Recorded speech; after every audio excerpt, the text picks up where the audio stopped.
So good afternoon, everyone. It is afternoon, isn't it? Welcome to a Brilliant Businesses podcast. My name is Nick Bryant, and I'm very pleased to be joined today by Jordan Beech from EVC UK. Hey, How John. are you, Nick? You all right? I'm very well, thanks. How are you? Yeah, very well, thank you. Good to be here. Yeah, thank you for coming on the podcast. So EVC UK are they supply and they fit electric vehicle charging solutions to residential and commercial sectors. Yeah. They've got a great statement, their mission statement, which is to change the world one charger at a time, which is really forward-thinking. I really like that. But Jordan, tell us how it all came about, how you got into the business and where it came from. Yeah, so I had another business before that was a renewable sustainability business. Yeah. It was called the Sneaker Laundry, and it was all about restoring, and rather than chucking away trainers and sneakers, and restore them and make them new again rather than buying a new pair. Nice. And when I was actually setting up the website for that business, one of the guys mentioned to me like electric car chargers, and I've always been interested in cars anyway, and it kind of played on my mind for like about a year, and I just didn't do anything about it. Okay. And funnily enough, I was driving one day and I saw a bus, and there's a show called Fully Charged. It's like very well known in the electric vehicle community. Right. And I was like, this is a sign. Like, I keep thinking about this idea all the time. I like the idea, so I need to go to this show and like kind of find out about electric cars and chargers and the industry, so to speak. And I kind of walked around the show, and I asked people, every person I went up to, I said, "Are you an electric vehicle charger manufacturer or installer?" Yeah. And I just went round, and I was just like a sponge, and I just went round all day, and I was just soaking up information, and I was like, I want to do this. I like this. I'm passionate about it, about business and about the industry, and I really like the cut of the jib of the people that I was speaking to as well. And I was like, these are my kind of people. And I just thought, you know what, this is for me, and I'm going to give this a go. And then that's where the idea kind of came from, an idea that was in my head, and I just thought, if I don't do something now, I'll regret it in the future. You take action. Good for you. So how long ago was that? What year was that? That was last year. So, and you know, the business is a new business. Yep. It's only been going for 12 months now, but it's been going from strength to strength. So I'm really, really happy with how it's gone. It's kind of been an omen.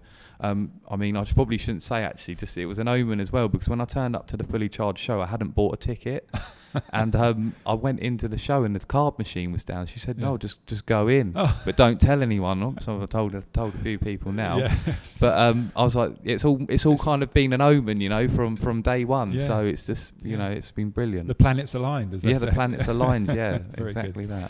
That. Tell us a bit about the benefits of having an electric car to the audiences. You know, well, I would say it's a lifestyle change. Okay. So, I mean, a lot of people, you know, they've never actually driven an electric car before, and once you actually drive one, it's so much easier. It's so much a nicer drive, nicer quiet drive, and they're so nice to drive, and the equipment on them is just. I feel like they held back a lot of this technology, and now it's all being, you know, released into these electric cars because they're just so nice to drive. Yeah. And it's a lifestyle change, and there's some really good looking cars out there now. I mean, my personal favourite's the Polestar. Okay. But I just think they're a better way, and I think if the founders of the internal combustion engine look back now, they'd probably be like, why is it taking them so long to take the next step? Yeah. We've been stuck on fossil fuels for so long. Yeah. And it's just crazy when you actually think about how long we've been stuck on fossil fuels for now. It's crazy, isn't it? Yeah. I did read somewhere that actually the first electric car was back in 1890 or something like that. Yeah, I think you're right. There was a Ford that ran on batteries. Yeah. I think I've shared it on one of my Instagrams. Maybe that's so what I think you are correct. They're it's come from the idea's always been there, and it makes sense. There is some animosity towards electric cars, and I personally don't understand that, but I think once people actually drive them, they'll realise that they're actually a better way of driving. Yeah. I think things that confuse people is the different types, the hybrid, the plug-in hybrid, the electric. Explain to us the differences in all those three. Of course. So you've got the hybrid, like the Prius, this is one of the first ones everyone knows, and it's a petrol hybrid. Yeah. So it kind of regenerates the battery, and then you get usually it's like under 30 miles an hour you'll be in electric mode. Okay. And then after that it will go into petrol mode, so to speak. Yeah. And then you've got the plug-in hybrids now, which are becoming more popular. So they've got like half battery and half petrol as well. Yeah. So they'll use the battery. You have to charge them as well. A lot of people just use a granny charge for them because the batteries aren't massive. Okay. Compared to a fully electric car where the batteries are, they're usually quite big batteries. Yes. So, to granny charge it would take a long time. Mm. So that's the three main differences between the cars. Excuse my ignorance, but a granny charger? Tell us what that means. So it's a 3-pin plug charger. Oh, right, the normal. Yeah, right, so that plugs into anywhere in your house. So a lot of people I've seen it a few times, they're running like an extension lead and then they've got that. It's not really that safe. No. I've seen a few where they've blown up in plugs and stuff. Really? And yeah.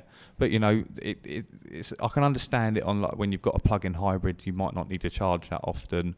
But if you can afford the smart chargers, then I would definitely recommend the smart charger. Especially you don't want to be if you have a big 70 kilowatt battery and you'd be lucky to get about 1.5 kilowatts with a granny charger. Right. That's like 70 hours worth, just under 70, like 60 hours worth of charging. Yeah. Compared to like 10 hours with a smart charger. And it probably takes a lot longer to charge it up as well. No, that's exactly that. That's what you're saying. Yeah. And also you used a term earlier called range anxiety, which I think a lot of people get when they're worried about finding a place to charge their car up. Yeah. Overcome those myths for us. Well, I believe like it's a lot of people when you go there's a big misconception that we do a lot of driving and we drive here and we drive there. Yeah. But I mean, most people's commute on average is about 6 miles a day. So it's not that far at all. I mean, I can understand range anxiety, and it really does depend on what car you need to have. A car that's an electric car that suits your needs. So if you do a lot of miles, you'd probably want one that does kind of like a Polestar that does like a long range that does about 300 miles on a full charge.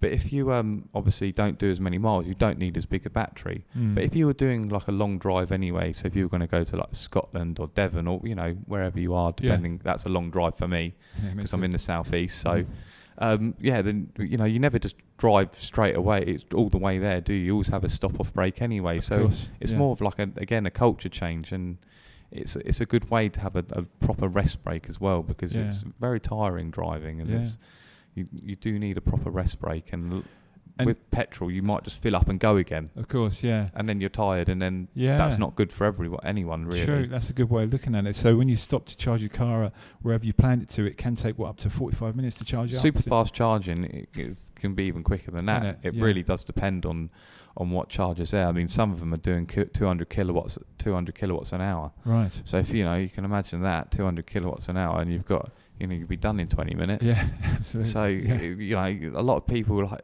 they have this big misconception that they drive so many miles. I mean, most people I know only charge their car about once a week. Right. Okay. And that's more than enough. I mean, you have to when you buy an electric car, you have to work out how many miles you do. And what's going to suit your needs, and then that way you can work out what car's going to be best suited to what you need. Yeah. Rather than there's no point going and buying a car with 100-mile range and you do 300 miles a week. Yeah, sure. That's where you have to do your own research and work out if it's going to be a big cost saving for you. Yeah. But for me, an electric car is not a cost saving. It's a different way of life, and it's a different way to think, so to speak. Now, we're here in Guildford. You're based in Guildford. Yeah. How far do you go out? Probably, depending on the job, I'd say 30 to 40 miles. Okay. But we do have like an installer of networks that we can, other people that I would say, look, I've got this job up in your kind of area. Would you like to do it? And I'll just pass it straight on to them. Okay. Because for me, as a business person, I want the people to have the best service what they can have. So that's where I will recommend them only the best person. Yes. Because there's a lot of charlatans out there. So that's what even if I don't do the job, I always want to make sure the customer has the best advice. Excellent. Yeah. This is a question that I ask people, and I'm sure you're going to answer it perfectly. But what makes you different? Why should people use you? I would say what makes me different is I can never switch off. Okay. So I'm like 24/7, 7 days a week. I'm very intense as well, because I actually have high function autism. So that makes me when I get my teeth into something, I can become obsessive about it. So I have to know about everything. So if I don't know the information, I'll go and find the information, and then I'll find someone that knows the information. So I'm always there for my customers, and as I said, even if I don't win the job, I just want to make sure that they get the best job possible. Yeah. And if they need any advice or if something goes wrong, they can always call me and I'll be there. And if I was on holiday, I'd probably pick up the phone. I would pick up the phone. Yeah. I'm just one of them kinds of people that I just want to make sure they get the best value for their money and they're not being ripped off, and we're doing a fair job. And if they've got any questions after the install's finished, then they're going to be able to get hold of me as if they were a new customer, not one of these. We've all had it. Yeah. We bought something, it's all gone well. Something's gone wrong. Can't get through to their admin team or non-existent. So we've all had that, and that's not me. It's all about the customer experience for me. Yeah, the after sales thing is really important, isn't 100%. it? Because if there's nothing worse than if you've got an issue or got something you want to talk about and there's no one there, that's just horrible. So that's it's so unfair as well, because you're basically just saying, I've got your money now, I'll see you later. Yeah. And I just don't think it's like, I go places now and I'll be like, this is such a badly run business, like this, they could do this so much better. And it's just like, I'm always looking for ways to improve myself as a business person. And I don't know everything, and I never will know everything. So I always take experience from other people as well. That's one thing I would say. Excellent. So what about the future? Where do you want to take it, Jordan? What's in the future for the business? What's your plans? I want to be one of the UK's biggest renewable businesses in the future. At the moment, we're just kind of focusing on the electric car chargers. Yeah. But I want to corner that, and then I want to go out into the renewables, and I want to be the known company that them guys do it properly. They do it for a fair price. Yeah. And that after sales is amazing. That's where I see the future of this business. And all the people that have helped me on the way, I'll help them, and all the people that said no to me, they just motivate me even more. So yes, that's what I'm saying. That's what I want the business to be known for. They're the guys to go to. Okay. Because they're the best in the UK. Absolutely. I mean, it might sound like a crazy big dream, but you've got to dream big. But you got to dream big, yeah. Yeah. Shoot for the moon, shoot for the stars, and you still might hit the moon. That's it. I like that very much. So the name to watch out for is EVC UK, obviously now and in the future. Yeah, that's it. Yeah. But thanks, Jordan. That's great. Thanks for explaining it all, telling us all about your experience and what you can offer.